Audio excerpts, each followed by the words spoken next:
एक ऐसा चैलेंज जिसने पूरी दुनिया को हिला दिया। हर किसी का ध्यान उस चैलेंज के ऊपर आ गया, पूरी दुनिया को अपनी तरफ अट्रैक्ट कर लिया था। वो चैलेंज में एक ट्रक था जिसको 8,500 किलोमीटर डिस्टेंस कवर करना था, वो भी एक बड़ा ब्लॉक बर्फ का लेके, यानी कि एक बड़ा बर्फ का टुकड़ा लेके। चैलेंज की सबसे बड़ी प्रॉब्लम ये थी कि उसको अफ्रीका में 10 दिन का ट्रैवल करना था, और अफ्रीका की गर्मी 50 डिग्री सेल्सियस होती है, वो लोहा पिघाल देती है, और ये तो बर्फ़ का ब्लॉक था। और 10 दिन का ट्रैवल का इतना लंबा टाइम उसको मिल रहा था। चैलेंज ये था कि आपको बर्फ़ बिना पिघले वहाँ तक ले जाना है, वो भी बिना रेफ्रिजरेटर के, यानी कि कोई ऐसी चीज़ नहीं जिससे बर्फ़ ठंडा हमेशा कूल रहे। दोस्तों ये बात है 1959 की। पूरी दुनिया का ध्यान इस आइस ब्लॉक ने अपनी तरफ अट्रैक्ट करके रखा था, लेकिन ये टास्क, ये चैलेंज हो क्यों रहा था? वो भी इतना लंबा डिस्टेंस नॉर्वे से स्टार्ट हुआ था। नॉर्वे का शहर मो ई राना से स्टार्ट हुआ था, और ये इसका एंडिंग पॉइंट है लिब्रेविल, अफ्रीका का ये सेंटर पॉइंट। तो दोस्तों बात करते हैं हम, ये चैलेंज आया कहाँ से, ये चैलेंज दिया कहाँ से गया था?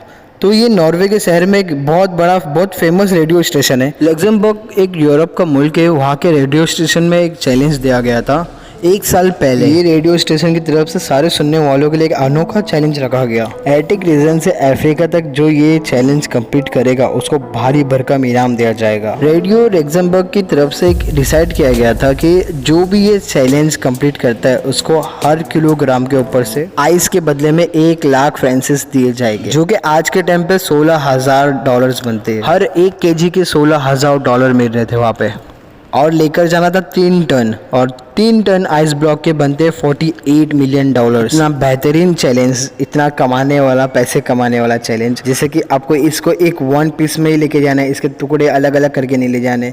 3 टन पूरा अक्खा एक साथ जाएगा। रूल नंबर 2, इसको सिर्फ बाय रोड से ही ट्रांसफ़र किया जाएगा। रूल नंबर 3 ये था कि आपको इसको लेके जाने में कोई रेफ्रिजरेटर का यूज़ नहीं करना है, आपको सिर्फ एक ट्रक में ले जाना है। रेडियो स्टेशन ने इतना बड़ा इनाम इसलिए रखा था क्योंकि ये आर्कटिक रीजन से अफ्रीका के पॉइंट लास्ट तक लाना इम्पॉसिबल था, लेके जा ही नहीं सकता कोई, इस वजह से इतना बड़ा इनाम रखा गया था इसके ऊपर। इसका टोटल डिस्टेंस आ रहा था 8,500 किलोमीटर, जिसके अंदर से 2,500 किलोमीटर अफ्रीका का रेगिस्तान था। सबसे डेंजर लास्ट पॉइंट उसका वही था। ये इम्पॉसिबल होने वाला चैलेंज रेडियो वाले ने दिए, और कई महीनों तक इसके ऊपर कोई रिप्लाई नहीं आया, किसी ने चैलेंज एक्सेप्ट नहीं किया। बट आखिर में 1 साल बाद एंट्री होती है बर्गर नाटवीट की। इस बंदे को जब पता चला कि ऐसा ब्रॉडकास्ट हुआ है और इतना बड़ा चैलेंज मिला हुआ है, इस बंदे ने ये चैलेंज एक्सेप्ट करा, और एक्सेप्ट करने के पीछे इसका रीज़न यही था कि इसकी कंपनी लॉस में चल रही थी और इसको फाइनेंस की ज़रूरत थी।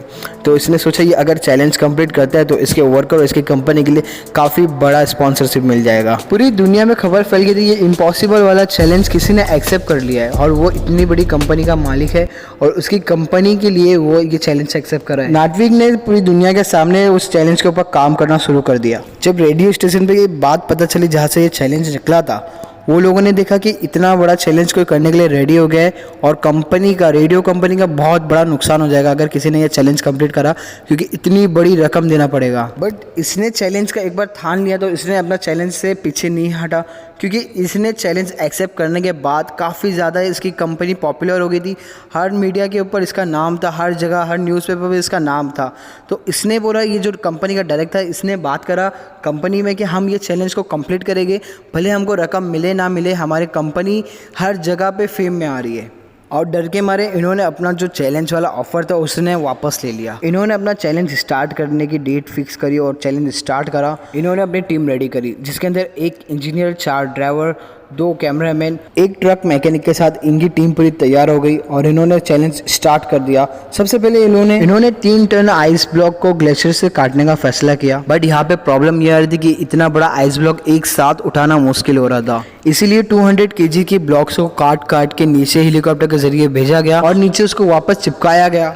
ये सब देखते हुए मीडिया पे पूरी दुनिया देख रही थी, और नेटवर्क की कंपनी को काफ़ी कंपनी ने स्पॉन्सर किया ताकि ये चैलेंज वो कंपनी इजीली कंप्लीट कर सके। एक कंपनी है शेल, उसने फ्यूल की रिस्पॉन्सिबिलिटी अपने आंग पे ली, और स्कैनिया ने उनको ट्रक दिया। जब सारे ब्लॉक्स ऊपर से नीचे आ गए तो एक साथ रख के सबको फ्रीज किया गया। ये 3000 केजी का जब ये ब्लॉक रेडी हो गया तो उसको एक खास कंटेनर में डाला गया, यानी कि वो ओपन ट्रक में ही होगा, बट उसके अंदर कोई रेफ्रिजरेटर नहीं होगा।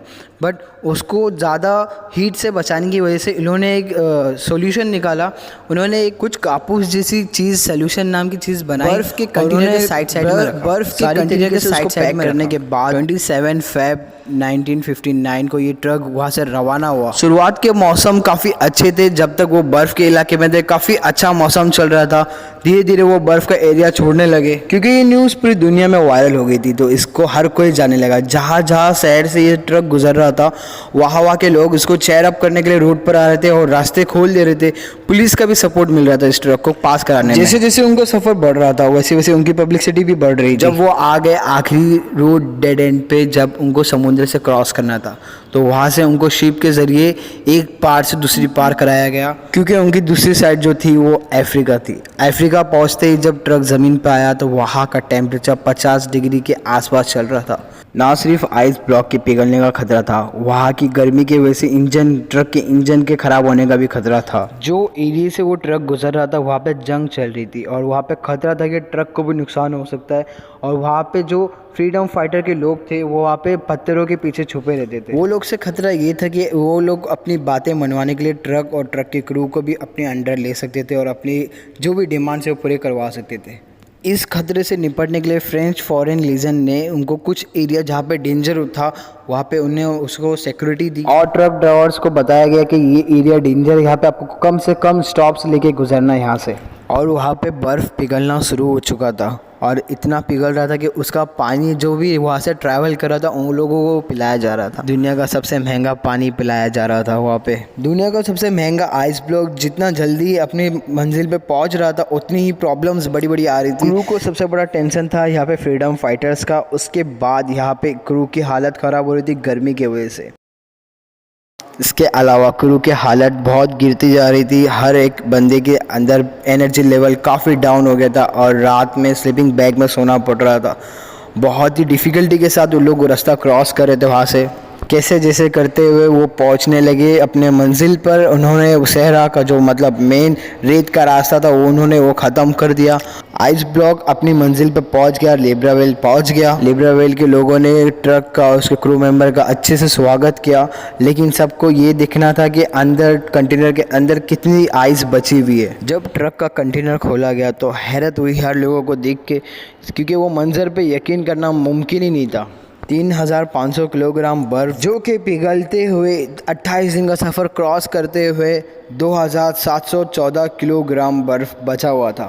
336 किलो खाली आइस रास्ते में पिघला और ये बर्फ़ को लोगों के अंदर डिस्ट्रीब्यूट किया गया, क्योंकि वहाँ के लोग ने आज से पहले कभी बर्फ़ देखी नहीं थी। नाटविक और उनकी कंपनी को कोई अवार्ड तो नहीं मिला, लेकिन उनकी कंपनी के सेल्स को 4 चांद लगा दिए।